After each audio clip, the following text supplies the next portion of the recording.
शेखर, शेखर मेरे चेले कैसा है तू?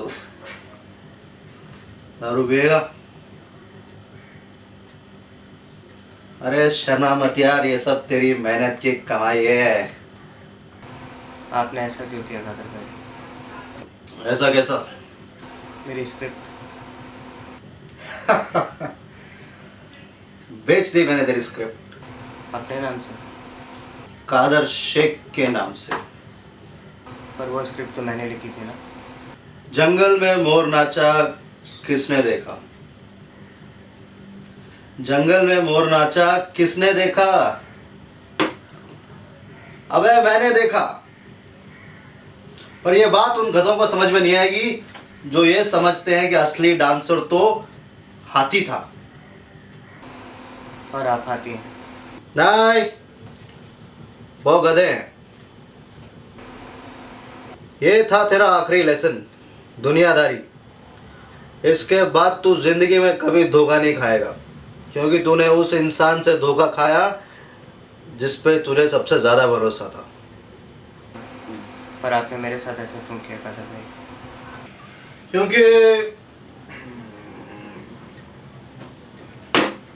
क्योंकि तू मुझे मेरे जैसा लगा। मैं भी तेरे जैसा था जब पहली बार इस शहर में आया था। बोला, क्यूरियस, आदर्शवादी। पर उन चूतियों से मेरा मतलब है, उन चूतिया राइटर्स ने मेरा इतना चूतिया काटा कि मैं घोस्ट राइटर बन गया।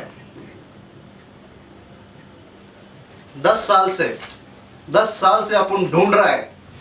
10 साल से ढूंढ रहा है कि अपन को एक ऐसा बंदा मिले जो अपन की तरह उसके माथे पे बड़े लेटर्स में लिखा हो सी। और फिर एक दिन तुमसे मिल के ऐसा लगा, तुमसे मिल के अरमा हुए पूरे दिल के, तुमसे मिल के। समझा तू शेखर? ये होता है इधर। इस सबक के लिए शुक्रिया कादर भाई।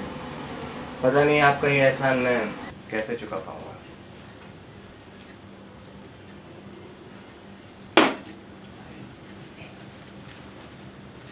ठीक इसी तरह मेरे लिए एक और पैक बना के लाओ। नहीं कादर भाई, इससे ज्यादा इज्जत आपकी सेहत के लिए जानलेवा हो सकती है। क्या मतलब? मतलब ये कादर भाई कि मैं जानता हूँ कि आपको अपने ड्रिंक में कुछ भी मिलाना पसंद नहीं है। अपने जाम में थोड़ी सी भी मिलावट पसंद नहीं करते आप। पर आज मैंने एक छोटी सी गुस्ताखी की और आपके जाम में वो मिला दिया। वो क्या? घबराइए मत कादर भाई, सिर्फ जहर खा के चैन से मरने वाली मौत आपके नसीब में कहा। मैंने तो बस आपके जाम में वो एक तिलिस्मी चीज़ मिला दी है जिसे पीने के बाद आप मैखाने से पैखाने जाएंगे, फिर जाते रहेंगे और जाते रहेंगे। क्या बात कर रहा है यार? अल्लाह हाफिज कादर भाई।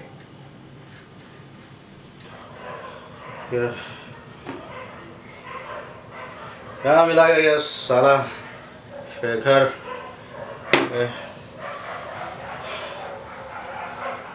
ये एक उंगली है, ये भी एक उंगली है, और ये भी एक उंगली है। टोटल 4 उंगली है। दिख रहा है जाम लगता है। मेरे माइंड को कैप्चर करने आया था साला, लेकिन माइंड में कुछ नहीं हो रहा। बाथरूम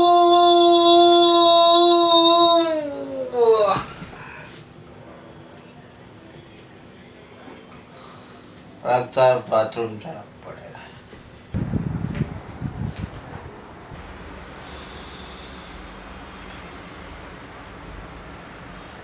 बस तुम एक बार बोलो शेखर, अभी कादर को उसकी मदर फादर याद दिला के आता हूँ। अरे तुम्हारा स्क्रिप्ट चुराया उसने, ठीक है, पर मुझे उसने गुड्डू बोला था, याद है ना? चुपचाप बैठ जाओ मार्क। शेखर, हार मानने की जरूरत नहीं है। उठो उठो, चलो घूमने। मैंने तो पहले ही बोला था उस दारूबाज आदमी के झांसे में मत आओ, पर तुमको बनना था एकलव्य, कटवा ही आए आखिर। स्क्रिप्ट भी रजिस्टर नहीं करवाई होगी। देखो राइटर भाई लोग, अपनी स्क्रिप्ट फिल्म राइटर एसोसिएशन में जाकर रजिस्टर करवाओ, उसके बाद ही मार्केट में निकालो, वरना तुम्हारा भी चूतिया कटेगा इसकी तरह। अंदर से बहुत बुरा लग रहा है तेरे लिए, पर ये तो होना ही था। अगर हमारी तरह पेशेंस होता तो आज ये दिन न देखने पड़ते। पवार साहब, चलो अपन नीचे टहल के आते हैं। अपने दोस्त को इतना बड़ा सदमा लगा है और तुम टहलने की बात कर रहे हो यार मार्क, हद करते हो यार। शेखर, बोल कुछ, दिल हल्का होगा, दिल का बोझ कम होगा, बोल। आपको पता है पवार साहब कि मेरा सबसे बड़ा प्रॉब्लम क्या है? अब सबसे बड़ा क्या था ये तो नहीं पता भाई मेरे को। मेरा सबसे बड़ा प्रॉब्लम ये है कि मैं आपके जितना रिलैक्स नहीं हूँ। सही कहा था आपने, 2 साल, बस 2 साल में ईमान डगमगा गया मेरा। आपको पता है क्यों? क्यों? क्योंकि मेरे अंदर आपके जितना सब्र नहीं है। मैं 10 साल चूते के माफिक बिना किसी काम के शहर में रहने की सोच भी नहीं सकता। पर सर आप 10 साल से घर से पैसे मंगवा रहे हैं, ऐसे रह रहे हैं शहर में जैसे हॉलीडे मना रहे हैं, वो भी फुल बेशर्मी के साथ, फुल टशन में। कैसे सर, कैसे? महान है आप, महान है। पवार साहब, चलो अपन नीचे से टहल के आते हैं। चलो यार। अरे कहाँ चल रही है पवार साहब, कहाँ चल रही है? बैठो अभी और मुझे ये बता के जाओ कि पवार साहब के पावर का राज क्या है? कौन सी पावर? एक बहुत ही अनोखा पावर है आपके अंदर, आपको पता है? एक बहुत अनोखा पावर है आपके अंदर, हकीकत को इग्नोर करने का। अगर सही उम्र में आपकी शादी हो जाती ना, तो आज मार्क जितने 2 बच्चे होते हैं आपके। उम्र निकल गई, पेट निकल गया, चेहरे की रंगत छू हो गई, पर जज्बा अभी तक बरकरार है और ताज़ा भी है। I mean how? कैसे कैसे पवार साहब, कैसे? I want to no. 2 साल में, सिर्फ 2 साल में मुझे अपने ऊपर शर्म आने लगी थी। मुझे ये लगने लगा था कि मैं अपने घर वालों के ऊपर बोझ हूँ। इसलिए गया था मैं उस कादर के पास कमर्शियल राइटिंग सीखने। समझा तुम मार्क? पर सर आप 10 साल से बेशर्मी मेंटेन करते हुए आए हैं, कैसे? मुझे बताइए कैसे। I want to know how. बताइए मुझे कैसे। कैसे? क्या बताऊं मैं? पवार साहब, मैं सुसु करने जा रहा हूँ और तब तक मुझे आपका आंसर रेडी चाहिए, नहीं तो आज आपको मार के नहीं बचा पाएगा। समझे? अब क्या बताऊं यार मार्क इसको मैं? अरे अपने मन से कुछ भी बोल दो पवार साहब। तो मेरी हेल्प तो करेगा ना? मैं अकेले ही टहल के आता हूँ।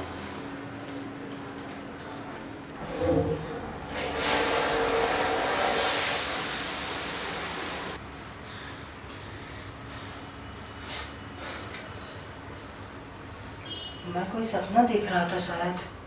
सपने में आपको कोई जलील कर रहा था शायद। पवार साहब, ये लो चाय पियो और कहा सुना माफ करो भाई, आराम से चाय पियो।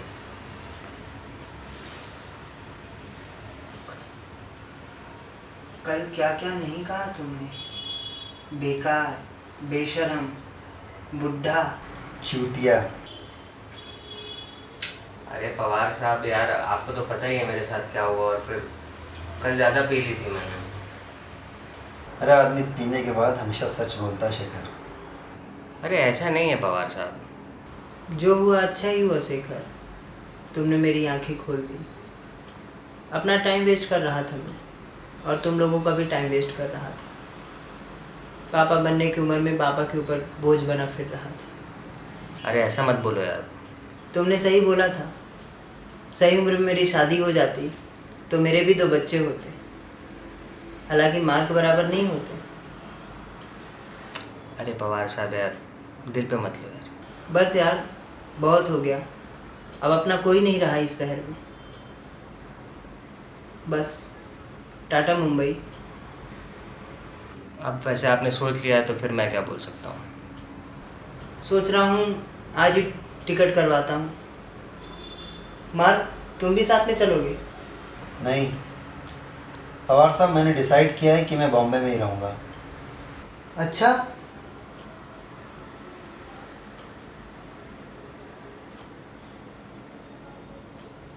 वैसे 20 घंटे ट्रेन में सफ़र करने की हिम्मत नहीं है मेरे अंदर। सोच रहा हूँ फ्लाइट का टिकट करवा लूँ 3 महीने बाद की, सस्ता मिलेगा। क्या बोलते हो शेखर? चाय पीने के बाद कब धो देना पवार साहब, ठीक है? जीना यहाँ मरना यहाँ, इसके सिवा जाना कहाँ। शेखर, 1 कप चाय और लाओ यार, और अदरक डाल के। अरे कंजूसी मत किया करो यार, चाय अच्छे से लाया करो। चाय मेरी ज़िंदगी में बहुत इम्पोर्टेंट है। शेखर जैसे नौसिखिए आदमी के कहने पर मैं मुंबई छोड़ दूंगा? मुंबई में ही दिवाली मनाऊंगा, हर साल मुंबई में दिवाली मनाऊंगा। आप भी दिवाली मनाइए, हैप्पी दिवाली, और हमारा चैनल सब्सक्राइब करिए। फटाके फोड़िए घर में और चैनल सब्सक्राइब करिए।